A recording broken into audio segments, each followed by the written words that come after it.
Hey guys, Nolan Gray, and just want to say thank you so much for having me here. So glad to see all of you in real space. This is awesome, super exciting, and what I'm going to be talking about today is something that I think we're all interested in, which is the less visible, hidden, or occult systems, and where those things manifest. Particularly, I'm interested in music and emotion, and how music and emotion work together to create value. Emotion is at the intersection between the disembodiment of value from the market, seen in the rise of cryptocurrency, and also music's divestment from its physicality and playback and distribution mediums. How these two are interrelated, I believe that we can see more about our identities where those two things overlap. So, I've been at the intersection of music and technology for the last 20 years as a DJ, producer, artist, and musician. I've seen the rise and fall and eventual containment of music. Much like skate parks, if you guys skateboarded, cities were very happy to put skate parks in because they could contain all of the energy that came along with skateboarding, and they knew where the people were, and so they used that as sort of a form of cooling skateboarding. And music was very similar. It got turned into an emotional utility, sort of a light switch for how you wanted to feel. You just open up Spotify and determine your set and setting. And I think that that was one of the processes that cooled music. But one of the things I've learned over all this time that I've come to believe about music is that it's using us. That it's a technology that's feeding back into us to influence our behavior and to build our communities.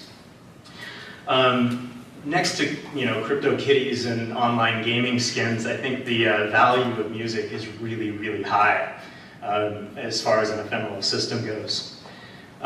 Because it's seen as like a 99-cent store product at this point, as a commodity, we don't think of it as valuable, but it has the power to make us cry and to make us elated, make us happy, and I think that's really important. So I think it's this emotional hook that keeps us returning to music, and I think it's something that you can all live without. We all don't eat music, we don't breathe music, and we don't live music, and yet it's something that we just can't get rid of. So I think, as St. Timothy Leary said, DNA is providing us this gift. Music is a gift to humanity from our DNA. And I think that that's really true. It's in this substructure that I see a connection with the blockchain and technology in general. Those two things in plants, of course, because plants have been really important in our evolution and in the evolution of our technology. And if you guys have dug into that at all, you can see that the history of how our brains have grown and how our muscles have grown and how our societies have grown have all been related to plants. And they're finding now that, like in the Journal of Human Evolution, that there is a case for plants influencing our evolution. So I think that's really cool because it's an asymmetrical power structure that's less asymmetrical than we thought it was. We thought it was about agriculture and that we were in control of all of these systems, but in fact those systems were relying on us for their propagation. So music has similarly relied on our biology to respond to its construction and to produce emotional effects that result in the passing along of those music pieces to another host. It perpetuates itself through these genres, and it excites other humans to contribute to those genres and form into new musical genres, new instruments, new pieces of technology, and it encourages us to develop technologies to share those things. So the internet has been really powerful at sharing that information and creating value for it. So, let's see here. Yeah, very important. So that's the basic foundation of what I'm looking at, what I care about. Music, I think, is just a really important, like warrant canary in the coal mine. It's something that we can see its cycles rise and fall and apply those cycles to a lot of other systems. Music is usually at the cutting edge of culture, and what I've seen is a cooling of that cultural, musical diversity, that it's not as big as it once was, that the revolution doesn't really have a soundtrack right now, the way that it did in the 60s, and the way that people are identifying themselves is becoming a lot more diffuse. So As I like to say, the algorithm on Spotify, all roads lead to Elton John, essentially. That no one is going to thumbs down Elton John. And I think in this way, like, music has broken itself. But either that or it's aged, like a fruit tree that no longer produces fruit, that it's just something that we love as a technology but doesn't really have the impact that it once had. It's either been greed that's killed it, or it's just died on its own and been buried by really bad search engines, because if you've ever used SoundCloud to try to find something specifically, you're going to be pretty frustrated. So those algorithms have failed to help us develop new mutations in music. The individual identity that genres provided allowed tribes to form and form positive mutations that occurred. These mutations have been subsumed by the mainstream in so many ways. So like, as the blockchain has grown and everyone's excited about it and everyone's coming up with ideas and bouncing new things off of each other, these mutations are forming into little corporations, and everyone's working together to push them out. And music was very much the same way. And what happened is that as it became more and more popular, they were able to package it into larger and larger corporations or mainstream events. And those things became monotonality. It's a very similar frequency of resonance that you're going to get when you go to a big box corporate festival, for example, versus like South by Southwest, which has a lot of like individual diversity happening and a lot of people interacting to create new musical mutations. I think this is the same danger that faces the blockchain, that it's going to homogenize in a way that we want to avoid as much as possible. That right now there's heat in the system, and the way to avoid homogenization of the blockchain is to build and reinforce networks that encourage diversity of emotional tonality. So I think it's really important that as we're developing products for the blockchain, that we're listening to the way that these products make us feel. Because there's a feedback loop that happens in music when you produce something that is in the right note or in the right key, and that it feels good, and there's a breath that happens. And you can communicate that, and people get excited about it, and it reinforces itself, and that's what causes people to pass it along. So I really like the idea that things like that are happening here at Refactor Camp. And I believe in the future that we'll be able to find connections in the chain between people with similar interests and form similar bonds, regardless of distance, and not just for advertising purposes. I think that's an important part of it. Eventually uniting all of the entities on the sphere for different reasons. They all happen to like music. I think that's a pretty common goal. And I think it's important to remember to look at and observe the technologies right now and how they make us feel about ourselves and how we bake those technologies. So Facebook, for example, was created to segregate a campus into hot or not. And that's the type of thing that's still baked into that technology and will forever be baked into that technology. And it has a specific resonance. And I think what we're seeing right now is that that resonance is no longer appealing. It's cooling because we now understand it as something that was preying upon our emotions. So, like the blockchain, I feel like it's a very ephemeral emotional value. People get excited about the unseen opportunities, and ICOs are just the dollar sign that nobody's going to thumbs down. It's really something that's, I guess, ICOs are the Elton John of the technology. It's just a simple thing that everyone can agree is probably going to be valuable in a way, but then nobody knows whether it's valuable and you're not going to thumbs down it, so you're just going to take the risk and that'll be that. But I think if we continue minting the same dumb thing over and over in a monotonal way, the heat will dissipate, the value will drop, and opportunity will be lost. And I really don't want the blockchain to be used to count beans and burritos at Taco Bell, because I don't think that's the history that beans deserve. I mean, to eke out profits in the thousands by using like a really accurate ledger system, probably not the best use of that technology. So in that criticism, I think that we need to build new application genres, just like musical genres. I think like an ICO is one genre. I think everyone in this room understands that there are a lot of opportunities that happen that have to come from the creative side of things. So one of those things I like to see is to incentivize sharing of our ideas. And I think that we can do that on the back of music. We're already sharing music. We love sharing music. We love saying like, hey, check this thing out you haven't heard before. If we can then piggyback the way that music is using us and get music to piggyback onto the blockchain, we'll be able to distribute the blockchain without having to distribute the blockchain on its own, if that makes sense. So we'll pull the hype out of it, we'll apply it to the transmission vector of music that's already working, and we'll be able to distribute it in a way that's very organic. I think that once we start using quantum computing to infer complex data nexuses, I think that we're going to produce unknown rifts in space that we don't understand yet. I think that the recurrent neural network is crystalline in structure of overlaying multiple blockchains will begin to vibrate. And as long as we keep putting energy into that vibratory system, just like a string in an instrument, it could cymatically pop into another state of existence.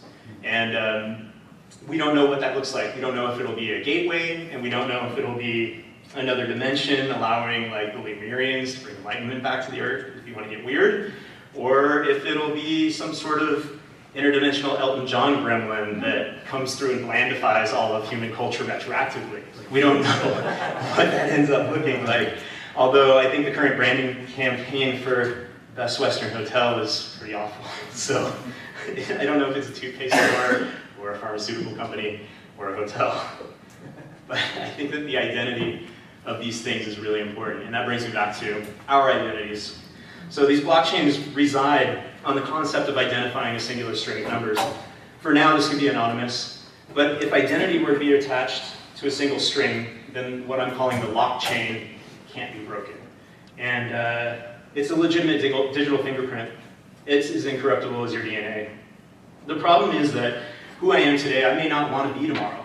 And I think that applies to musical genres. You may find something that you don't like anymore, that you don't want to listen to Elton John anymore. You've had enough. You've had enough Beatles. You've had enough, I can't say Bowie, because you can never have enough Bowie, right? But say you change. And I think that you, in changing your identity, being as challenging as like changing your DNA will be impossible. So like we've seen the real name initiatives of Facebook and Google pretty much fail to actually help us be more transparent with who we are and how we treat each other and so forth. So I think the freedom of having the ability to test and change our minds is what's really important to this whole creative endeavor. And yeah, I think that becomes sort of an experience where you're looking at the compression of experience. You're trying to unpack your belief systems by uncompressing your experiences, which means having the right to change your mind. New information comes in, you want to change your mind. That becomes the metric for what I think is a new kind of state, like where you just have that freedom to do that thing.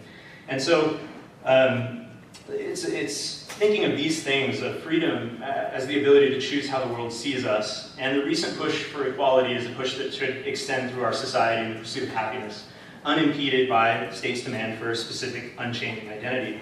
Although identity becomes a privacy issue, we can see that it's really hard to tax offshore identities. So, can I make my identity as zero knowledge proof?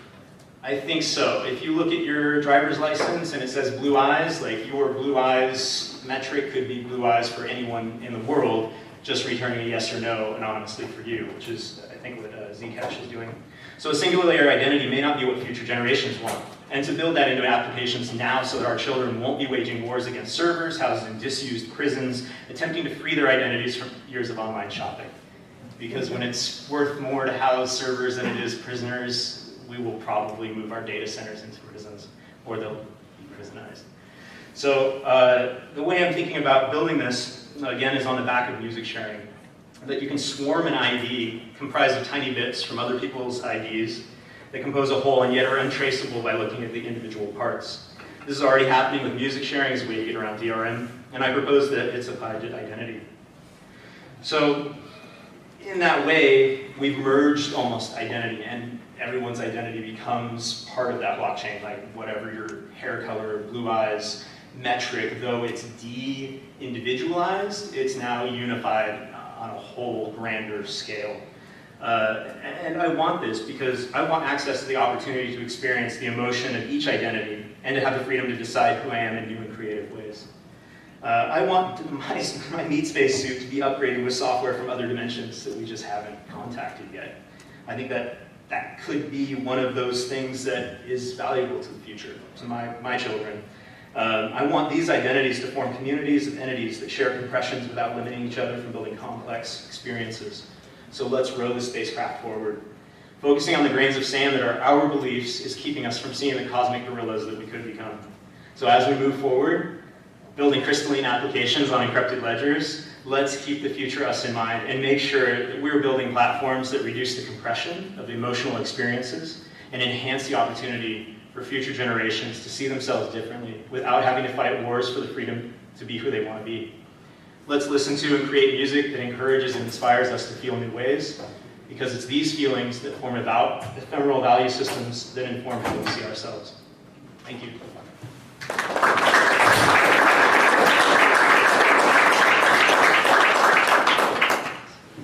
Some time for some questions. So maybe does anyone have, like, kick us off? Yeah. I would love if you could expand a little bit more about what you were getting to on identities and how do we mix identities. I have multiple identities online. Yeah. But where does music come into that, sharing music? Well, we generally identify ourselves through communities, and how we see ourselves is becoming more and more about the communities that we interact with. A good example of that is, like, you could have a crazy idea and then do a Google search for it, and whether it's true or not, the information that you parse could become supporting evidence for that idea. And then you'd find other people who feel the same way, and then you've got an entire community of people who are seeing themselves in a specific sort of light. And that's happened with music forever, like punk rock, like every genre, hip hop, like everyone has an identity that's generally been tied to genre. Yeah. So I love you talk about how things get cooled. So the skateboarding got cooled by skate parks. Right. And you talked about the cooling of music. So we're kind of in this state now where music seems to be cooled by these kind of stuff. Do you think? I guess two questions. One is this what is this sort of like a kind of general law of thermodynamics, where the heat is will eventually be cooled, and is that inevitable, or is that something we should fight against? What do you think about that? Yes, I do. I do think that it's a property of thermodynamics, but I think that it can be avoided by putting more energy into the system. So, I look at a lot of like careers that are on the decline, and wonder why they were amazing at one point in time, and then what caused the decline. So I've just kind of collected these over time, and a lot of it comes down to, well, technical contracts and all this stuff, and how the money is allocated. And money, just like in the first presentation, is the fuel for the engine.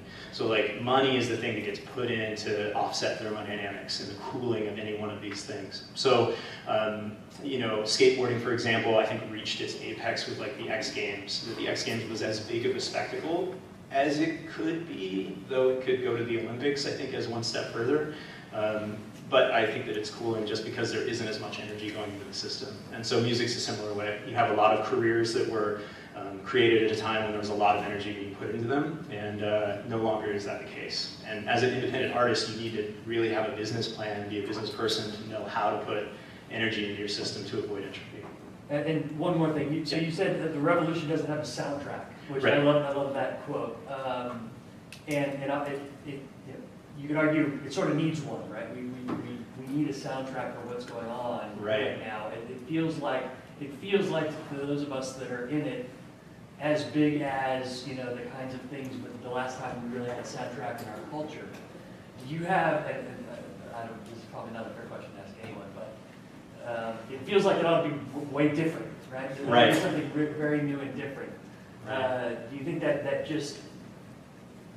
I don't even know what I'm going to ask, but like, where does that come from? Where does it? That's a good question. How do you spark it? Well, a lot of like what I initially wrote into this was like how in music it's using us to create new synthesizers and new drum machines and new software and then again new hardware and new things. And typically it's the technological innovation that happens that sparks a new genre. like drum machines or synthesizers, you know, coming, or electric guitars. Electrifying guitars was like a huge shift in genre, and that was the sound of rock, you know, for that generation. And before that, it was access to cheap acoustic guitars that became like the folk revolution. And before that, it was like hand drums, and you know, you can go back in time. So potentially, there will be things that will spark a new genre. I think one of the last genres to operate almost independently was like dubstep, before dubstep became what it is now. It was a very small community of people who were changing the beat relationship of two-step, and then a whole new genre formed out of it. They pressed a bunch of records and put it out through their record shop locally. So it's a really interesting last sort of musical component to what a genre evolution looks like. Okay, so first, thank you for bringing up the emotional tonality of blockchain spaces, because this is a very underexplored dimension. They are diverse aesthetic regimes, and software is fashion. But I would wonder, I think part of the promise of, you kind of shat on ICOs a bit, and part of the promise is that, the way that these, diverse aesthetic communities with different emotional forms of expression will be able to sustain themselves is through this, through magic internet money, right? Sure. So, yeah, how does this, homogenizing force versus the natural fractalization that happens when you have a new technology and aesthetic diversification happens, how does that play out? So this is a really critical, important question right now for everyone producing media, because as media gets translated, everyone's like, oh, is it about music on the blockchain? I'm like, no, it's not about music on the blockchain. That's a different thing. That's a really simple thing. If you're a filmmaker and you make an amazing film, and it takes the time to make that film, you don't necessarily have the infrastructure to profit from that film. So the profit of these individual communities is really the question. It's how can they be not just valuable, but profitable? And it's unfortunate that we have to put them in that box anymore, but we do. It's all of a sudden we realize that we can't get out of the cage. We're in the cage. How do we deal with ourselves within this space and keep cool? Keep cool is really an important part of it, because if there's no money and you're hungry and yet you're producing value, you start to get disillusioned very quickly. Right. So I don't, and I guess my short answer is I don't think ICOs are the path to that, though I do think that they're a component of that. So I think there's value in creating an ICO, but I think we need to think more creatively about how we extract value from production or performance. I guess one thing that comes to my mind is a financial method I've been seeing some artists do, where they have fan clubs where you pay them, you'll do a Patreon type, just support the artist, don't buy the music, but support the artist. And then you get extra features, you can, I don't know, maybe hang out backstage or something, they come to your hometown or wherever you are. I guess, do you have any comments on that as well, alternative financial strategies that they can follow outside backstage? I think that a classic example is that the Canadian government has been funding the arts really well and really successfully, and a lot of artists have come out of that funding. Even popular artists, I can't tell you for sure that it was Bieber or someone else, but all those Canadian artists. Who was it? Not the best. No, right. No, but I was going to say, Canadian artists are pretty successful, Katy Perry, and yeah. So that would be a classical version of that. I was having a conversation at lunch about how touring is not necessarily the best way for artists to make money, musicians to make money, specifically because what happens if you get sick or a family member gets sick, you have to stay home and take care of them. All of a sudden, you need a social safety net, and if that isn't in place, you're sort of screwed. And you can sell a certain number of t-shirts, but you will never sell enough t-shirts to make it work. And that's where we need to be really creative to create value. And it's not just for music, it's for all media, writers and filmmakers and everyone producing content right now, because the transaction costs are so low of distribution. I helped make a documentary about percussive fingerstyle guitar a few years ago, and one of the things that came up about that was the there's a really interesting thing about proof of effort in these types of music where there's hundreds of hours potentially of a practice has gone into one song. Sure. I wonder whether aesthetically that's kind of a parallel to the blockchain, because that proof of effort. Sure. And there's something about I think there's something there about how music now people are valuing just how hard that was. Yeah. And because we can have incredibly good computer-generated music, but do we really care about that when there isn't that human element? And strangely, the blockchain, which can be any less human, it has that aesthetic of there's actually someone burnt out a CPU building this string of numbers. Amazing. And it's kind of similar to someone burnt out their soul making this 1.5 minutes of music. There's an artist named Shannon Finnegan who does 8-hour paintings, and what they are is just her doing a repetitive task for 8 hours. And it'll be hash marks, and it ends up being very beautiful. But if you want to buy it from her, you pay her what you would make in 8 hours. So she's come up with an alternative metric for her time, and I think that that's a good example of like just breaking that thing open and being like, how do we value these things? Because that's what I'm seeing with the blockchain is like no one really knows how to value these things. There are speculators and there are people who are actually getting paid to program it, and that is value, but we don't know what that value becomes. So we don't know how to really create value now from it. And I think that's true for all technologies. If you were to release a Twitter song, it was only 148 characters, would it be disposable? More disposable than if you had composed it over the course of your lifetime? And what does that look like through distribution? So those are lenses that you can apply to any of those things. What was the name of that painting? Shannon Finnegan. Yeah. It's pretty cool. Any other questions? Any other weird questions? Let's talk about weird stuff. Let's refactor something. I don't know, it's a question that kind of is like a common thread someone has built off of it. Thinking of like music distribution and kind of the problems that come with sort of like a centralized music platform provider like Spotify, where kind of converges onto something. I'm thinking of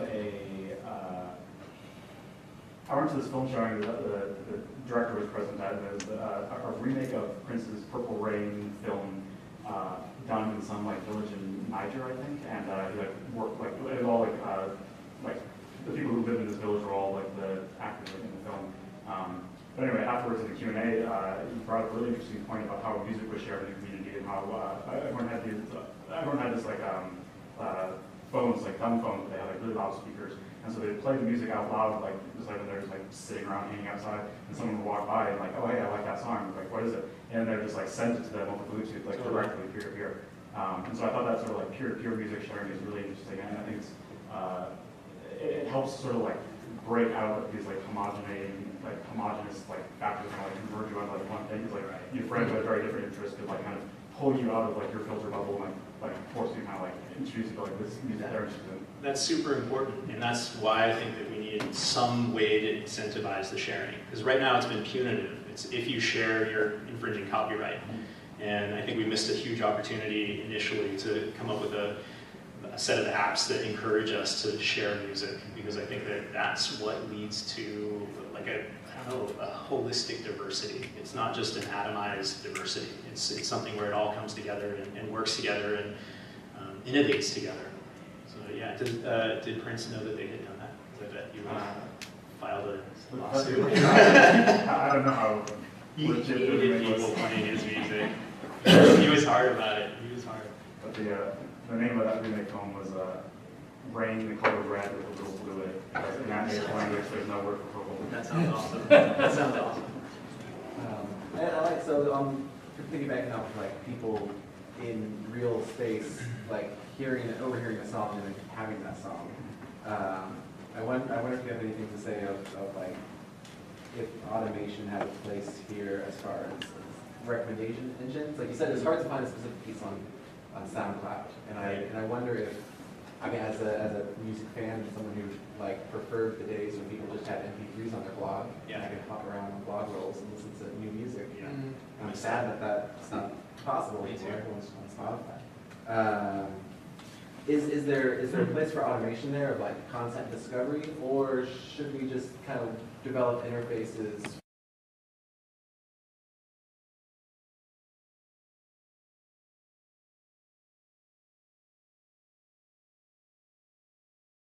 Analytics of sharing is not transparent right now. Like major labels have access to a program called Big Champagne, and they've been looking at downloads forever and ever and ever.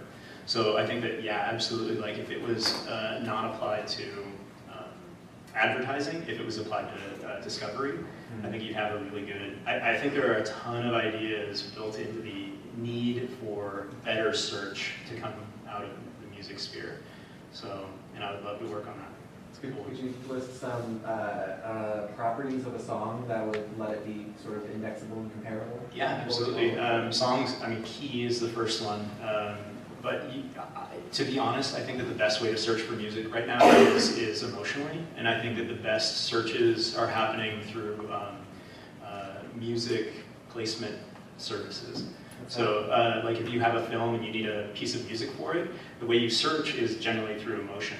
And so that's one metric that creates a lot of color in your search. And you know, all of the characteristics of a piece of music, in fact, are like, it's just pattern recognition. Like you can look at waveforms and serve waveforms. You can't infer more information than that. For the most part, you need to actually add it. But here's another part of like incentivization is that if someone feels that they have their own explanation for how this made them feel and they can interact with that thing, then they can tag it and someone else can find it that has had that similar emotion. Yeah. You know? Yeah. I think there's a lot of opportunity for search in music via emotion. Does that, so you mentioned that searching by emotion for film scores and such. Yeah. Is that something that actually exists now? Not well. It does exist, but mostly when I went in, yeah, it's mostly tags. It's mostly tags, and it's still a person going in and tagging these things. It's not, yeah, they haven't figured out how to port it over yet. Music's complicated because to convert an audio file into data is challenging. To infer a deeper level of data from that musical file. Like for example, you can look at a waveform, but it's really hard for a computer to say this was a guitar or this was a this. It can replay it and it can identify it, but it can't quite connect the two. And I think machine learning will probably change that. Are those things currently like hand curated by experts, or they're just They are. That's the best. It's the best way right now that search is happening. And like you're identifying exactly one of those needs. That's this space that I think the blockchain can have value, but with music cooling, there isn't as much like venture capitalism money going into music apps because there just isn't as much of a return because they don't know how to monetize it because it's Yeah, so on this idea of music cooling, I haven't fully formulated my question yet. Sure. No, that's okay. I think there's a lot to parse there. Like, part of your setup was that like previous revolutions had a soundtrack, but then you blame the cooling effect on the distribution technology. So, like in a way, Yeah. I guess one. So that leads me to a couple places. Like, first of all, is it possible that there are lots of revolutions happening that we just don't have access to because, like, the distribution methods tend to, like, filter bubble us rather than provide diverse access, and or is it that like music just isn't having a moment right now, and like the forefront of like cultural expression has shifted to some other medium? I think that the internet has been a huge component of that cooling. I think it's very like optimistic to look at it and be like, oh, we're able to like send all of this music out to anywhere. But part of what made musical scenes volatile or have heat, I think, was the scarcity that like the community had, and that it was hard to access those communities. You needed to go to a record store and be recommended something. And generally, if you were recommended something by someone who knew you, you probably still had that record. So I think that, I don't know exactly why it's cooled, but it seems like it's just not a thing. And my best example is I hung out with some app developers from SF, they're friends of mine, and those dudes are the new rock stars. Like, they party like rock stars, they their demeanor has become very much like a rock star. And the rock stars are kind of like quieting down, and they're like, I play music, I don't know, it works, it's cool, it's, you know, it's Did you different say vibe. whether rock stars? Has that happened? Yeah, yeah, no, just general developers, app developers. These guys did Lady Gaga's app, so there's a direct connection. You won't weird. So everybody in this room keeps saying that they have a problem. They're not getting the good music, and they're being closed off from that. Isn't that a market need? Absolutely. And isn't that something that perhaps the blockchain could help with? And you could build something that it rewards people for making good recommendations. If someone does then go on to listen to that song, it becomes their favorite song, you get paid. Yep. Yep. There you go. There's a business for someone to run off and make. That's what this talk is all about. Exactly. It's just that the thing is not there. It's not in place. The mechanism isn't in place, and it should be, except we don't know how to monetize it. So like, there's no heat going into the engine. There's no fuel going into the engine right now. Sure. So on the flip side, any attempt to monetize community behavior faces the risk of undermining it. Mm-hmm. This is always a case of people trying to incentivize social good or incentivize some kind of like, that the original motivation is some kind of thing internal to a community where you... Intrinsic versus extrinsic motivation. Yeah, and as soon as you present that, you essentially undermine the fabric, potentially, of what makes that community work. So then you would scale out to create motivation for larger communities, more communities. That's exactly what has happened already. Like, that is literally no different than the environment that we have now. This is not directed towards you, No. more at you, Alan, because Sorry. like the environment that we have now is one in which like recommendation or like distribution of music is incentivized monetarily, and the result is that we have a genre of music called pop music that like one of my friends calls like heat-seeking missile. It's like just designed to like hit people who have no interest in music, because like people understand that the chord structure is popular is the one that maximizes like human emotional response. Sure. So like is that any better than like a blockchain-based recommendation system that's incentivized in that So way? I think I've got right reply. There's the difference between the broad average moving and like the sort of that kind of stuff, and something that's targeted to an individual. I've got a friend who hates all the pop music stuff, and he hates the Spotify's Discover thing even, isn't really giving him the cool stuff. And every time I send something that's got like 10,000 plays, and he goes, this is amazing, I get a whole bunch of kudos, social kudos with him and others, that's something he really, really likes. And yeah, and then similarly, I go into his playlists and steal everything, because it's fantastic. Isn't it sometimes the case? So it was kind of, so you mentioned how you missed the days when there were MP3s on people's web pages. You missed the days when you would go to a record store. Doesn't it seem like we all kind of fetishize the way that we discovered music when we first got into music? Yeah. And it also I mean it also is the case that each new technology wave brings the new way that we discover music. Right. So when records came out, new technology, record stores, that became where you went for music. And then it became, MP3s on web pages. Now it's Spotify, Apple Music, Yeah. those things. Which I assume my 13-year-old son will someday be telling the people who are discovering the blockchain, this is crap. I remember back in the good old Apple Music days. Similar things. Yeah. How much does that matter? Like you kind of alluded to the fact that the industry has discovered that particular patterns of music are very, very popular, and that's the thing that drives most people's emotions. Like that globally seems like an optimal solution. Wait, are you describing Facebook? No. So, but then I assume everyone in the room is in the early adopter part of the curve. Like, and I don't know how many people I don't know how many artists that cater to the early adopter portion are successful. Well, I just did an experiment where I've got a pretty good history of releasing things to SoundCloud and them getting a good number of likes, so it gets predictable.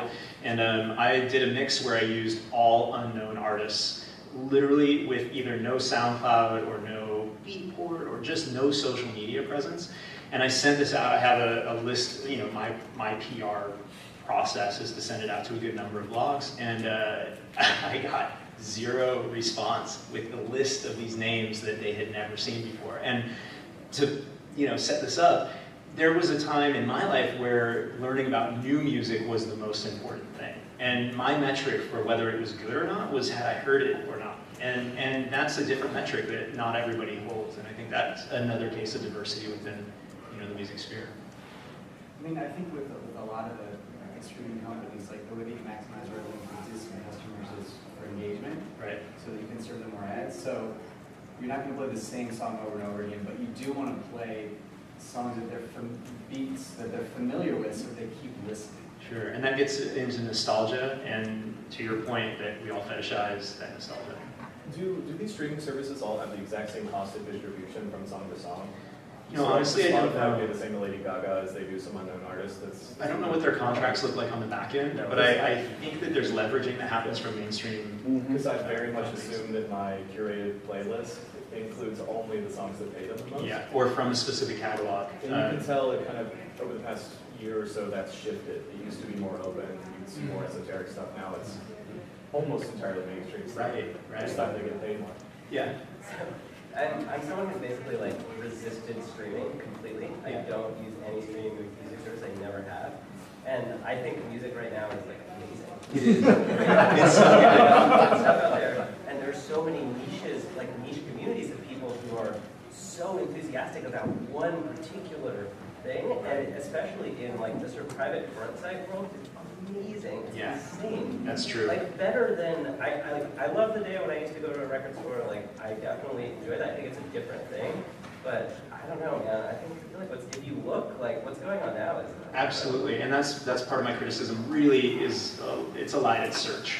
Like search is really the problem. Like that's an obfuscated system that creates artificial scarcity, which creates your excitement about it, which is really cool. And like, and if I've never heard it before, I think that's cool. And so there's a continuum of responses. So I never heard your mix of like records that I never heard of before, but I am the target audience for that mix. I love it. So yeah, the discovery mechanism is not. So exactly. So there's just what would have been the blogs like back in the day when you could just go through them. Now it's a personal server that you have to have access to.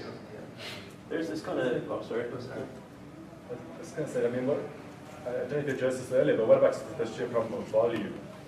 That's just if you think about like 1920s, whatever, I'm assuming there's like a fairly low volume going on, so you can feel movements much more clearly. Exactly. They say you got this extreme fragmentation, so find a little niche community that enjoys like tube and throat singing mixed with like beatboxing, whatever, which is awesome. But like, it's never going to be a movement because it's part of this fragmented fabric of. So that's the noise that's happened in search with music, and then it's hard to tag music and to find that accurately within search. So one of the things that I think the blockchain would be really good at is unifying all of those, what would have been tags, into something that you can reference on a ledger. And I think that creates an interaction point that would be like a new tag system. You're making me think that in the same way that like records leak, like someone actually just walks out of the master room with MP3s, that like recommendation systems ought to leak. Like that someone should just walk out of Spotify and like just release it. Basically. Yeah. Well, I think Radiohead has done that. I think there have been people who have opted out of records. who have just left. They've exited these streaming platforms.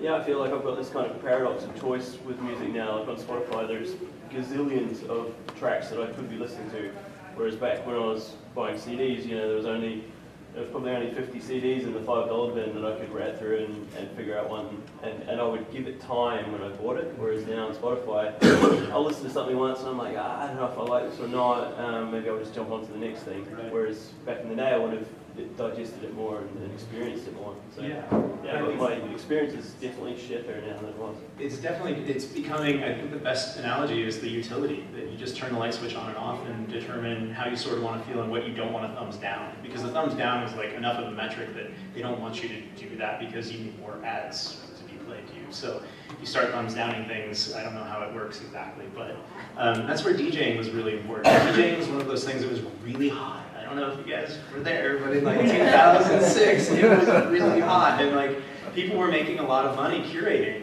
and it's just not like that. It is in Europe. Europe has a different, and this becomes about literacy. Like, how literate are you in a certain particular genre?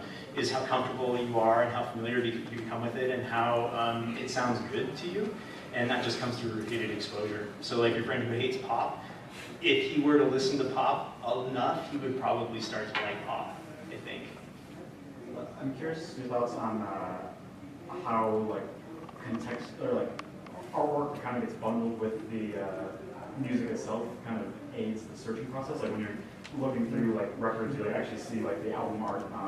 I think I have something similar. Even just like scrolling through like Bandcamp pages, like I found like people in like similar-ish genres tend to have like similar sort of like visual aesthetics as well. So that's kind of like before I even press like play on the music, I can kind of like narrow my search selection down to like album artwork that looks sort of similar to other albums that I've liked.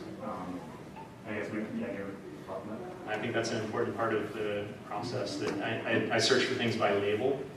Usually record labels are the curators of consistently things that I'll like over and over. So I use labels as my filter for that. And generally the artwork will be consistent. I can identify one record, for example, from one label because they do the same thing over and over. So it's like to your point, like the different art and even say an ad for a show, there's a certain tradition, depending on the type of music also. Like a house show will look very different, both physically and textual, like the text on it, from like a punk show, right? Like a punk show description makes no sense. Yeah. Right? And it's like almost telling you not to come. You're like, that's punk tradition. Yeah. Right? And if you're reading it uninitiated, you're like, what the fuck is this? But it's the same with house, like it doesn't make any sense. So that's the literacy that, like, you know, if you get a stack of flyers on your car windshield, what party do you go to? Probably the one with some sort of abstract art and clean typography is what I would go to. That's it probably wouldn't be the flyer with like cutout letters, though at a time I would have chosen that. So I changed. I wanted a different identity, and as I grew out of that. It just changed. So I want control of that thing, and I think that one of the things that I really want to kind of close on is what it takes to listen to music, and that thing is empathy. And I think that listening as an act creates empathy, and I think that we can listen empathetically to our technologies. And so that, again, as we're producing blockchain technologies, that we're listening to how these things make us feel, or how they make the world in general feel, and that kind of value that feeds back into us. And so next time you're listening to a piece of music, you know, and you're thinking about feeling something, try to port that over to when you're building something and develop that literacy. I think that that's an important part of this.